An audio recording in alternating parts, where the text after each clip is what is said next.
Vaikom Thekkenada Tejas Nagar residents അസോസിയേഷന്റെ വാർഷിക പൊതുയോഗവും തെരഞ്ഞെടുപ്പും നടന്നു. ചടങ്ങിൽ വിവിധ മേഖലകളിലുള്ളവരെ ആദരിക്കലും കുട്ടികൾക്കുള്ള പഠനോപകരണ കിറ്റുകളുടെ വിതരണവും നടന്നു. വൈക്കം തെക്കേനട തേജസ് നഗർ റെസിഡൻസ് അസോസിയേഷന്റെ വാർഷിക പൊതുയോഗവും തെരഞ്ഞെടുപ്പും നടന്നു. Residents association president retired captain A Vinod Kumar അധ്യക്ഷത വഹിച്ചു. കുട്ടികളുടെ പഠന പാഠ്യേതര വിഷയങ്ങളിൽ പ്രോത്സാഹനം നൽകുന്നതിനായി അസോസിയേഷൻ പദ്ധതികൾ ആവിഷ്കരിക്കുമെന്ന് പ്രസിഡന്റ് പറഞ്ഞു. സെക്രട്ടറി കൃഷ്ണകുമാർ ശ്രീപാദം പ്രവർത്തന റിപ്പോർട്ടും കണക്കും അവതരിപ്പിച്ചു.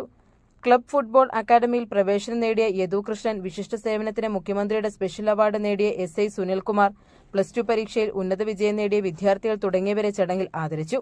തേജസ് നഗറിലെ 25 കുട്ടികൾക്ക് പഠനോപകരണ കിറ്റുകളും വിതരണം ചെയ്തു. അസോസിയേഷൻ ഏർപ്പെടുത്തിയ ഇൻഷുറൻസ് പോളിസികളുടെ സർട്ടിഫിക്കറ്റുകളും അംഗങ്ങൾക്കുള്ള വിതരണവും നടന്നു.